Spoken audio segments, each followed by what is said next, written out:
What's going on, guys? Today I'm doing a quick modifications video on my 2024 Suzuki GSXR750, starting from the front and working my way to the back. First off, I'm sure this is a big complaint from anybody that's ever bought one of these bikes. The halogen lights, headlights, the brights, the turn signals, all of that, I have changed them to LEDs, and the difference is incredible. Like, you're not going to be missed on the road. These lights are extremely bright. I would recommend you go to GSXR750 will take good care of you over there, customer service wise. He will text you back from his personal phone. He'll call you and help you go through an installation if you need that much help. They're pretty easy to install though.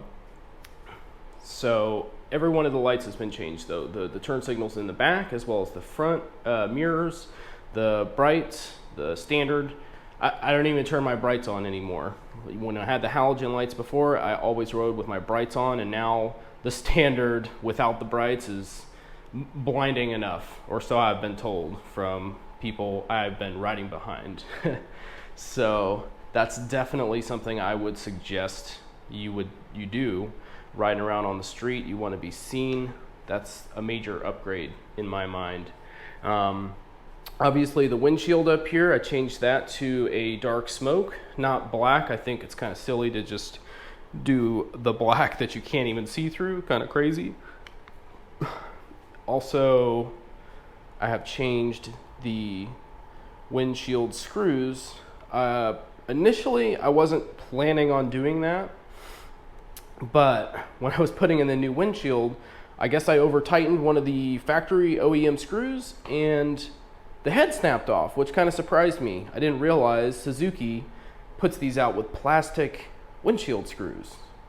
Kind of shitty if you ask me. So I went and bought some stainless screws. These just happen to be blue, but they come in all sorts of colors. I believe it's from ProBolt.com, I want to say. I believe comes from overseas. Not really positive on that. It took a while to get them, but it's pretty worth it to me. Alrighty, moving on along here. I did get some Rizoma grips for my bike. I do like the aesthetic look of them. The throttle, at first felt a bit too thick, if that makes sense. I could feel it in my hand riding around with this thing. It just felt fatigued a bit, but I've since gotten used to that. It doesn't bother me anymore. It just took a little bit getting used to going from those rubber grips. I guess they were a lot thinner to these, but I do like the looks quite a bit more. Also switched the levers on the clutch side and the front brake side to these CRG RC2 levers. So they both have adjustments.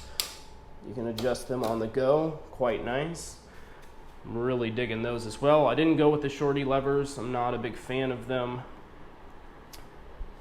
Let's see, you got a rock form mount here. That's not really a mod to the bike, but it does come in handy.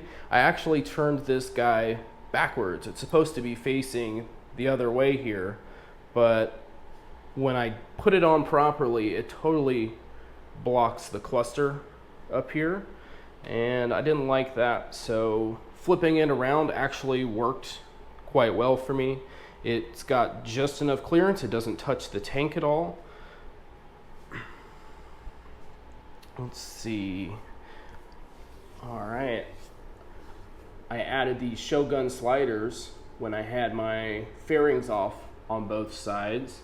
They were quite easy to put on the bike, no issues there. I think every sport bike owner, every bike in general, really should have some sort of drop protection. Sliders at bare minimum. Also, with my fairings off, I went ahead and put in a radiator guard. I've never personally had a rock come up and smack my radiator, but I have heard some stories. So while the fairings were off, I figured I would get that done. This is an RNG Racing radiator guard. It's got two zip ties, one right up here and another one on the other side here. You can't really see it, and it bolts in at the bottom there. Kind of sketchy at first, but I've had no issues. It works well, no problem there. I think it's a worthwhile upgrade. Moving on down, I did do a cat delete to this bike. I cut it out myself. It was kind of scary. I've never done anything like that before. I was worried I was going to totally screw up my bike. At first, I just went with one of those cheap eBay mid pipes, and that was a mistake for sure. I would go with MJS, I believe it was, mid pipe. It's specifically fit for this M4 GP exhaust. So it's got a little screw hole for your heat guard. Oh, of course I went with the Saddlemen gel seat. This has made an enormous difference in comfort. The back passenger seat here, this is just a cover. It's the original seat still, so that didn't change at all. But the gel seat, it takes a little bit of time to break it in, but it's well worth it. I think it kind of raises you up about an inch or so on the bike. That didn't bother me very much, but it's definitely a great upgrade comfort-wise. We went with, what are these guys called? Tank grips. Definitely think that's a must-have on any sport bike. You're going to want to obviously grip the tank with your knees if you're a new rider. It's going to help you a lot to start doing that. Kind of take some of the weight off of your hands so you're not 100% just leaning on the clip-ons up there. And let's see what else. I don't really recall off the top of my head if I've made any other modifications. Oh, wait, no. So the ECU I took to More Mafia. I just happened to be going to North Carolina, so I brought it up myself and had them flash it. Took them like 10-15 minutes. I guess they just throw it in another bike and flash it that way. So far, so good. I haven't had any issues. That really makes an enormous difference on the bike. You can really tell after getting a flash done. Definitely want to get the flash done if you're going to cut out your catalytic converter. That's kind of a must. And I did put in a K&N air filter while I had the gas tank up. I think that's about all I've done to the bike so far. So next off would be everything I want to continue doing to the bike. My next big thing is going to be braking power. So I'm not really sure what Suzuki does as far as stock brake pads, but I'm going to go ahead and buy some quality brake pads for the front, maybe the rear. 100%, I've already ordered some stainless steel braided brake lines to replace the factory rubbers. The only thing I don't have on order right now is a new master cylinder. I'm not quite sure if I'm gonna go that route. I'm sure I will one day, but at the time, for the time being, I'm not willing to drop like $600 on that. Maybe someday soon. So, but definitely the stainless steel brake lines, those are gonna get changed out ASAP. Brake pads, for sure.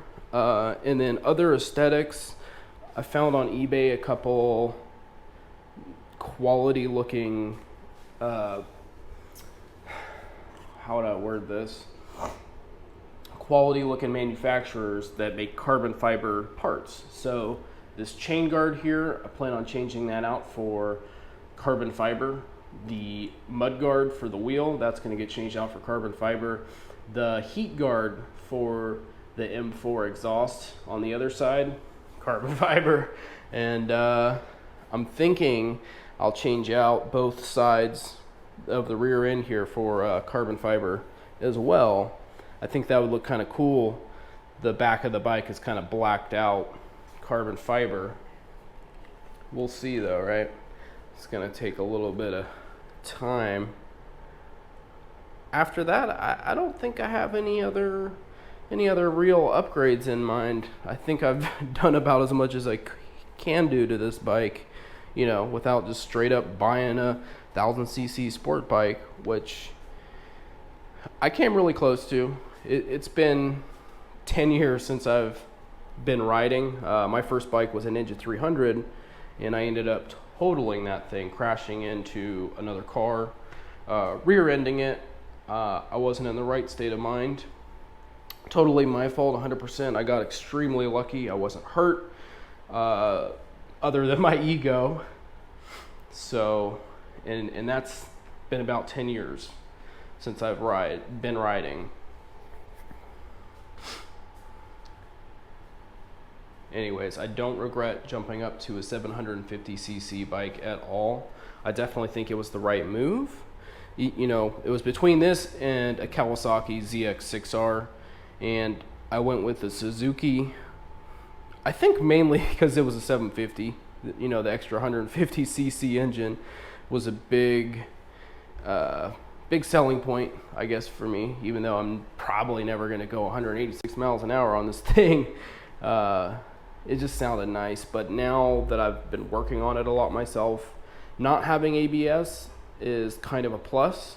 A lot of the electronics that would have been in the Kawasaki, not saying they're bad, but just for somebody that's learning to work on a motorcycle, the less electronics in the way and the more just straight up mechanical stuff there is, I feel a little bit more comfortable with that.